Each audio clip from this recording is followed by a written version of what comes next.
Exaggerated acting, hard to grasp, I find. Every tragedy has two sides. The part the world sees, and the part hidden in the shadows. This isn't just about one trainer, or one orca. It's about a world we created. A world of concrete walls and shallow waters. A world where wild giants of the ocean are stripped of everything that makes them who they are. Freedom, family, distance, purpose. In the wild, an orca can swim up to 100 miles in a single day. They dive thousands of feet, explore coastlines, teach their young how to hunt, and carry songs passed down through generations. They are rulers of the sea, with a culture older than ours. But in captivity, that life is stolen. Their ocean, replaced by a pool no bigger than a parking lot, a prison with no escape. Instead of vast horizons, they see only walls. Instead of family, they are torn apart, calves separated from mothers, shuffled like property from park to park. And instead of freedom, comes boredom, stress, and aggression. To the crowd, it looks magical. Smiles, tricks, the splash of salt water that makes children laugh. They see a performance, a fantasy. But the orca sees something else. A cage, a routine, a life in chains. And when you push a predator to its breaking point, something dangerous begins to grow. Beneath the surface, behind every leap and every trick, there is a ticking clock, a beast breaking down in silence. On August 12th, 2010, inside SeaWorld Orlando, that silence shattered. What began as a day of joy became a day of horror. A tragedy that would haunt every witness, shake an industry, and forever change the story of captivity. And at the center of it all was one woman, a dedicated trainer named Sandra, and one orca, the largest held in captivity, Telecom. Her name was Sandra. To the audience, she was a performer. To SeaWorld, she was an employee. But to the orcas, she was something else entirely, the bridge between two worlds. Sandra was one of the best, dedicated, passionate. She didn't just train orcas, she lived with them. Every morning, she walked into the park before the gates opened, whispering to the giants of the deep as if they were family.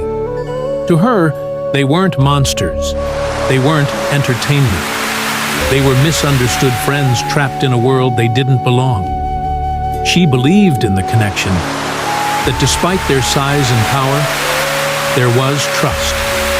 She believed if she respected them, they would respect her back.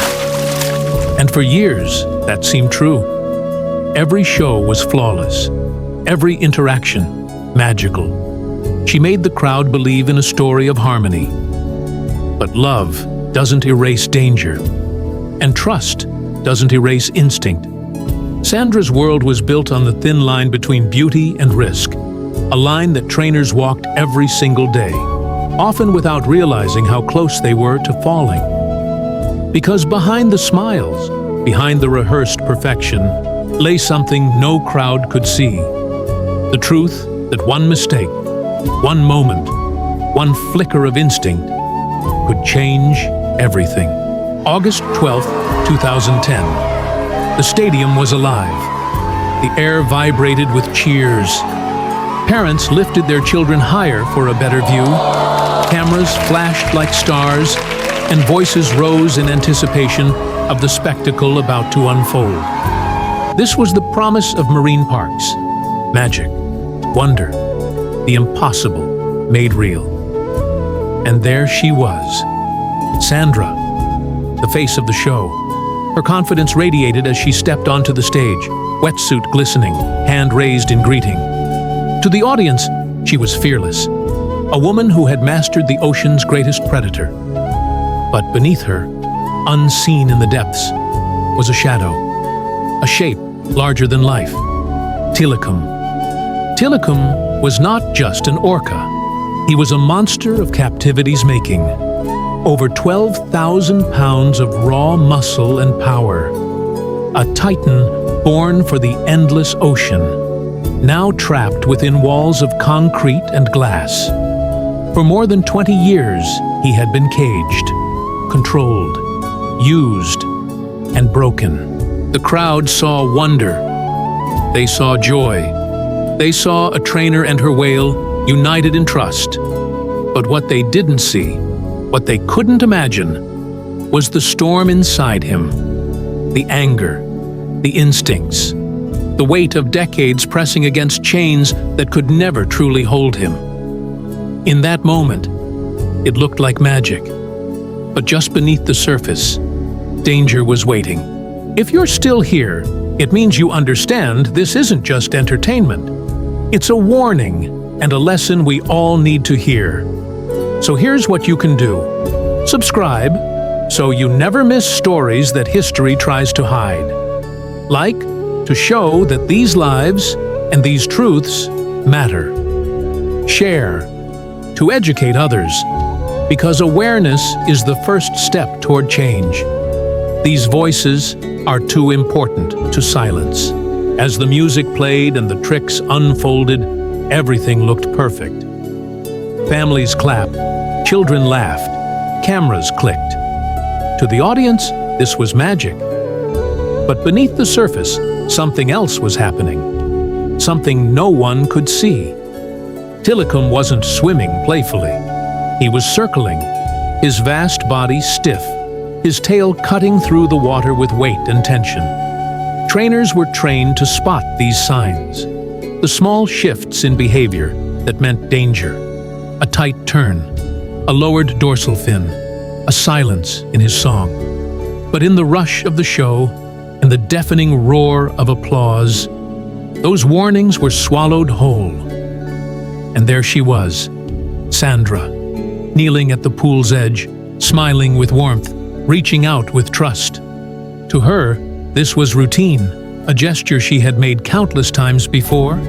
She believed in the bond. She believed in him. But what she couldn't know was that inside Tilikum, 20 years of frustration, of loneliness, of silence, were coiled tight like a spring, waiting. The crowd saw a trainer leaning in. They saw a whale rising with grace. What they didn't see was the storm building just beneath the surface. And then, it happened. The shift.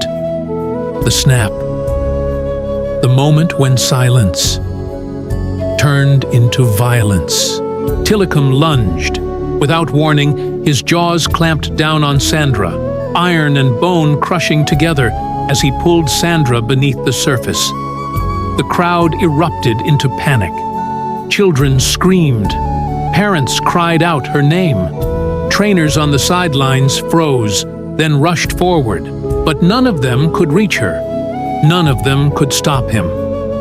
The show music cut instantly. The speakers went silent. And yet, the arena was anything but quiet. What filled the air now was terror. A chorus of fear and disbelief. The sound of splashing water, the shrieks of children, the helpless cries of families who had come to see a show and were now witnessing a nightmare. Every second felt like an eternity. The audience could only watch in horror as Sandra vanished beneath the waves, dragged down by the sheer force of 12,000 pounds of muscle, fury, and instinct. Her struggle was violent, arms striking, legs kicking. But against an orca of this size, there was no hope. This wasn't a stunt gone wrong. This wasn't a rehearsed trick. This was nature unleashed, raw, unstoppable, merciless. Sandra's lungs fought for air, her body twisted against the current. But captivity had created something far more dangerous than the ocean ever could. Because in the wild, an orca hunts to eat. In captivity, an orca lashes out to break free. She fought with everything she had. She clawed for the surface, She tried to break free, but Tilikum was relentless. His power was absolute. And in that tank, in that concrete prison, there was nowhere to run, no escape, no mercy. The audience had come to witness wonder. Instead, they witnessed death. The audience sat, frozen. A stadium that seconds ago was filled with laughter and applause was now drowned in screams. Some parents shielded their children's eyes, desperate to protect them from a nightmare they couldn't erase. Others, paralyzed, kept filming, their hands shaking, their minds refusing to accept what they were seeing. Trainers rushed forward, arms waving, voices cracking, whistles piercing through the chaos. But none of it mattered. Tilikum wasn't responding to commands. He wasn't responding to anything. His jaw was locked. His body was thrashing. The years of frustration, isolation, and confinement had reached their breaking point. For the crowd, the illusion shattered. The smiles, the music, the polished show, gone in an instant. In its place was reality. The raw, unfiltered truth of what it means to cage the ocean's top predator. And as Sandra struggled beneath the water, that truth played out before thousands of horrified eyes. People came expecting wonder. Instead, they witnessed tragedy. If you're watching this, ask yourself, was this tragedy Sandra's fault or ours?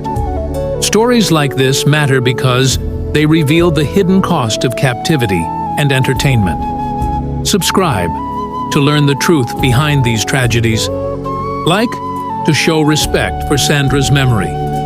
Share to educate others, so her last moments aren't forgotten in silence.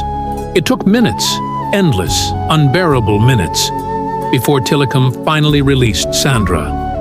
By then, the fight was over. Her life was gone. What moments earlier was a stage for smiles and wonder had transformed into a place of horror. The pool, once filled with applause and laughter, now carried only silence, shock, and a grief that settled deep in every soul who witnessed it. News spread like wildfire, cameras swarmed the gates of SeaWorld, headlines flashed across screens, a trainer killed by the very animal she trusted most. People laid flowers at the entrance, notes of heartbreak pressed against the cold steel of the gates.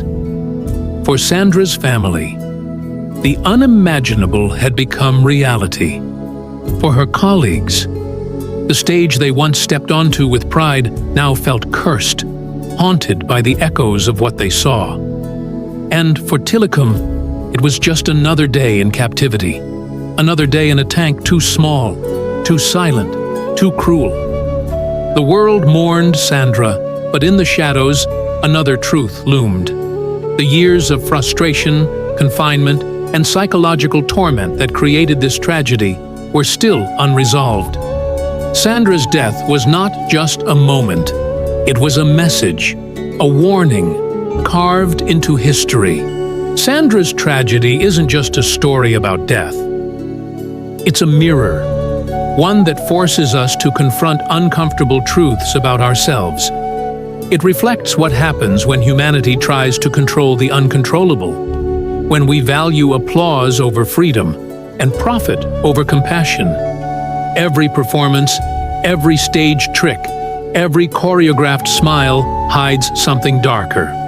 The truth that wild animals were never meant to live behind glass walls, repeating the same motions day after day.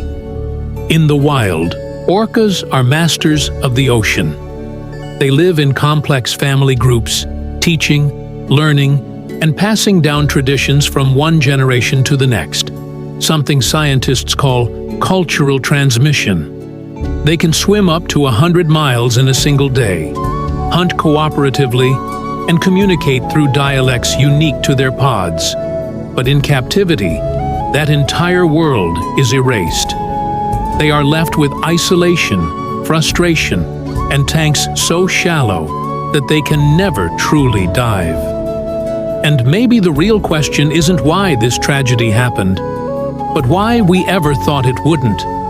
How could we take the ocean's top predator, a creature with intelligence rivaling our own, and believe it would thrive in a pool?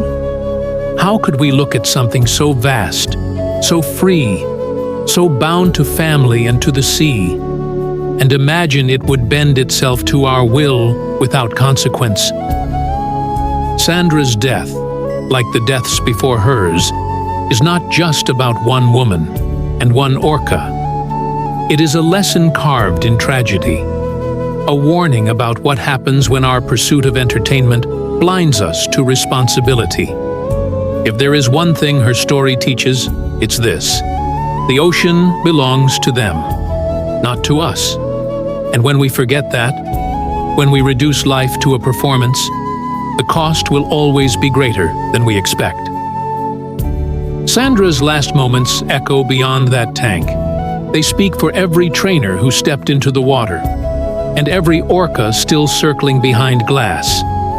The lesson is clear. Nature was never meant to be a show. It was meant to be free. If Sandra's story moved you, if it shook you, don't let it fade into just another headline.